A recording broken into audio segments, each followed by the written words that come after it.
kapiksi, pero sobrang positive nung positive mga kapiksi. Unahin na natin to. Swerte. So, i-mind nyo na to guys. Mind, good luck, good fortune. Parang ano no? Parang nandun ka sa stage na naghahanap ka ng swerte, mga kapiksi, okay? Nandun ka sa stage na naghahanap ka ng swerte, and yung swerte na hinahanap mo dadating sa inyo guys, okay? Sabi nga nila, diba, seek and you shall find. So you should look for yung mga opportunities guys. Nandyan lang yan sa paligid. Sometimes hindi natin napapansin kasi.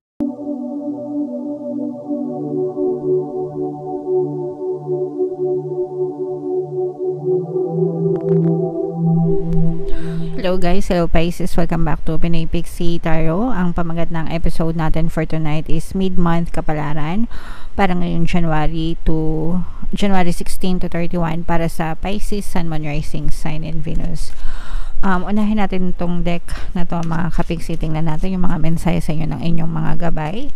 Combination ng positive and negative energy. General reading lang guys. Pwedeng mag-resonate, pwedeng hindi. So we have multiverse para sa inyo. We also have underworld. And meron din tayong past message para sa inyo mga kapiksi. Alright. So, para sa mga message para sa inyo mga kapiksi, unahin natin itong multiverse. This is like multiple dimensions of reality existing all at once mga kapiksi, multiple universe, okay? And there are also multiple versions of you, multiple versions of yourself mga kapiksi. Merong ikaw na mahirap, merong ikaw na mayaman, meron ikaw na pangit, merong ikaw na maganda or pogi, merong ikaw na slim and sexy, meron ikaw na obese or mataba, meron ikaw na healthy, meron ikaw na sakitin, okay? So ganun yung ibig sabihin ng multiverse. They are all existing at once. And kung ano yung na-experience mo right now sa iyong reality, ibig sabihin that's your chosen existence, okay? And pwede kang mag-quantum jump or lumipat dun sa ibang reality mo, depende kung gaano mo i-focus yung attention mo. So that's why there are people na let's say for example mahirap tapos yung mayaman sila, no, because they were able to jump places ng kanilang reality mga kapiksi. And there are other people naman na dati mayaman tapos bigla naghihirap, diba? So that's because naging ganun din yung kanilang dominant thoughts, and that's why na attract nila sa kanilang physical reality mga kapiksi. Alright? So, hindi na natin masyadong i-explain ng bonggang-bongga kasi baka magkaroon pa ng debate. Pero you choose mga kapiksi, ikaw ang pumipili ng reality na gusto mong mag-exist sa buhay mo by choosing your chosen you, kung ano yung gusto mong ma-experience, okay? Pinanganak tayo na wala tayong kaalam-alam, diba? Wala tayong kung ano lang yung pagpapalaki sa atin ng magulang natin, kung ano lang yung nakamulatan natin, ganun lang. Pero as you mature, as you grow, habang naka-experience ka ng mga bagay and natututo ka ng mga kung ano-ano sa buhay, sana natutunan mo rin na ikaw ang nakikreate ng reality mo. So make sure na you choose the reality na beneficial sa'yo, okay? And ito namang dalawang message na to, we have the underworld and past message. Huwag kayong matakot na maka-experience ng kadiliman sa buhay. Yung kadiliman, yan yung mga challenges, pagsubok, struggles, no? Kasi that's the way of the universe para matuto tayo ng lesson sa buhay, mag-mature, mag-grow, mag-develop mga kapiksi. Pero we're always moving towards the right direction, towards the right path para sa, kumaga parang bahagi yun ng buhay mga kapiksi, para ibaling ka sa tamang direksyon ng buhay mo. So there's always a rainbow after the rain, there's always a tunnel, no? There's always a light at the end of the tunnel, okay? You just go with the flow, persist lang, tuloy-tuloy lang, wag susuko mga kapiksi, and makita mo rin yung tamang direction ng buhay na para sa iyo. Okay? Alright. So, yan yung mga messages para sa inyo guys. Comment down below if feeling nyo naka-resonate kayo dyan. Pasensya na kayo sa boses ko mga kapiksi. Ngayon naman guys, tingnan natin yung mga ganap sa buhay nyo ngayong January 16 to 31. Shuffle ko to. Habang sinashuffle ko to guys, panoorin nyo muna tong video natin regarding sa ating paano mag-manifest ng abundance video course. Kapiksi, sawa ka na ba sa mga struggles at hirap sa buhay mo? Masipag ka ba at masikap sa buhay ngunit hindi ka pa rin umaasenso? Ilang beses ka na bang nag-attempt magnegosyo at mag-invest pero palagi ka pa rin nalulugi? Sa pagkakataon na ito ay maaaring may subconscious beliefs ka na nagiging balakid sa iyong pag-unlad at pagyaman. Introducing, paano mag-manifest ng abundance video course.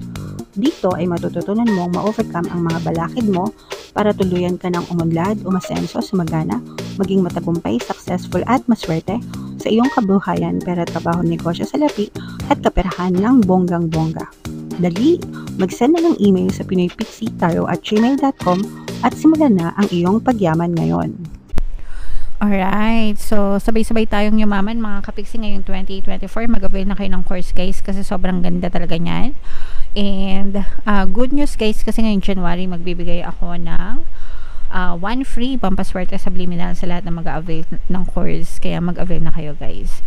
Meron din tayong email coaching, manifest your desires using the law of attraction. If meron kayong mga specific na gusto nyong i-manifest guys, pwedeng love and relationship, pwedeng money or career, pwede kayong magpabook ng email coaching session with me. Mag-send lang kayo guys ng email sa pinoypixitaro@gmail.com.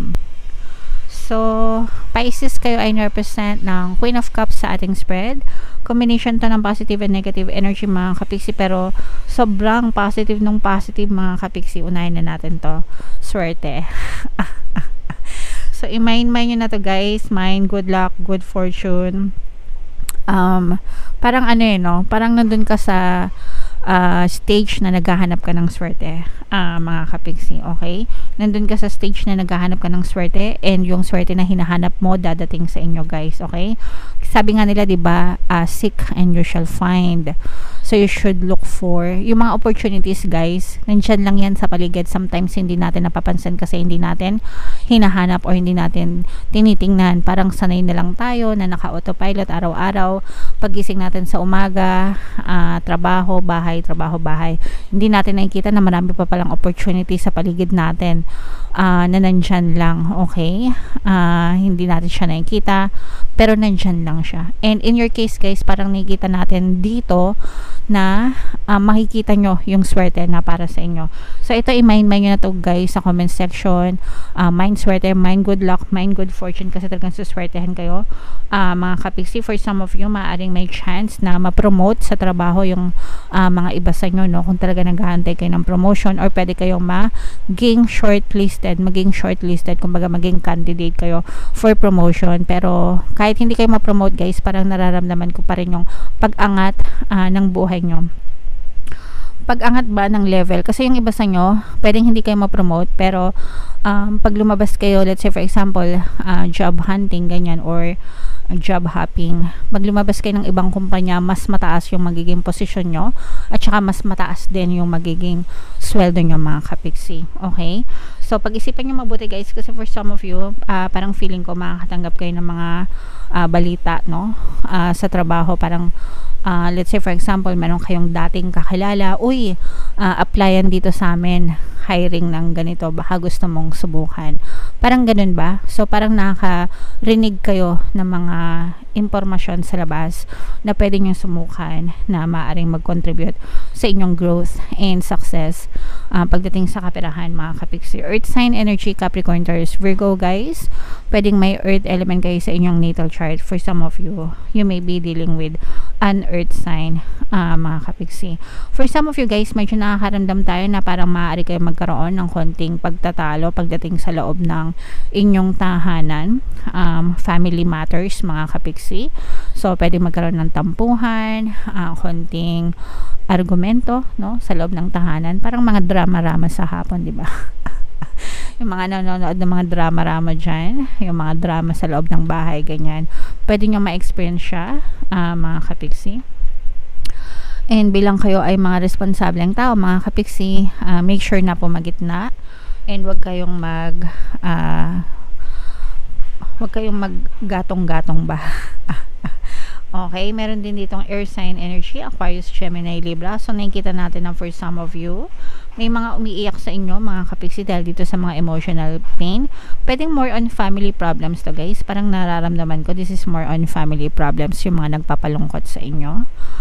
Pero hindi naman yan magtatagal, guys. Lilipas din yan. Lalo na pagdating sa loob ng pamilya, dapat magkaroon ng harmonious na relationship. Kailangan magkaroon ng forgiveness, guys. Ganun din sa romantic relationship nyo, mga kapiksi. Air sign energy, Aquarius, Gemini, Libra. Earth sign energy, Capricorn, Taurus, Virgo. For some of you, maaari kayong magkaroon ng problema sa relationship, pero magiging matagumpay kayo dyan kasi mag-uusap kayo para magkakaroon kayo ng pag-uusap nitong person na to. Especially if pinaiyak ka ng person mo, parang babawi siya sa'yo. Susuyuin ka nitong person mo, bibigyan ka niya ng regalo, or parang liligawan ka ulit nitong person mo kasi parang gusto niya ma-win back ka, no? Pag sinabing ma-win back, parang gusto niyang bumawi sa'yo, gusto niyang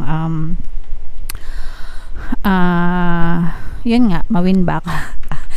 Gusto niya ikaw ulit makuha, no? Parang ganon, ma-win back. Kung nawala yung tiwala mo sa kanya, gusto niyang lumapit ulit yung loob mo sa kanya, mga kapiksi. Alright? Sa mga nagkakaroon ng problema sa relationship.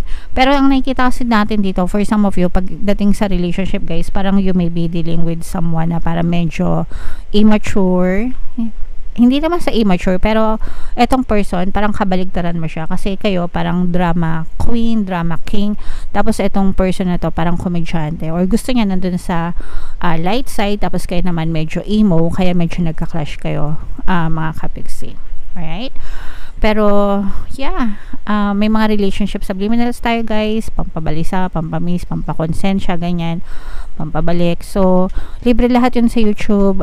Pakinggan nyo, guys, para makatulong sa inyo. And ganun din sa ating pampaswerte na mga subliminals, no? Sandamakmak din yan, guys.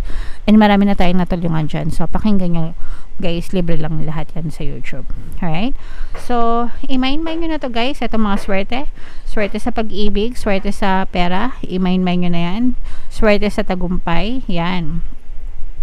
I-mind nyo na to, guys, sa comment section para talagang ma-experience nyo siya sa inyong 3D ngayong January 16 to 31, guys. Ito yung ating pampaswerte subliminal, guys. Panoorin nyo na para maging maswerte kayo. And ito naman yung ating success stories ng paano mag-manifest ng abundance video course. Click here to subscribe, guys, and click here to join our membership program. Thank you for liking, sharing, and subscribing. See you again next time. I love you all, guys. Have a nice day. Bye-bye.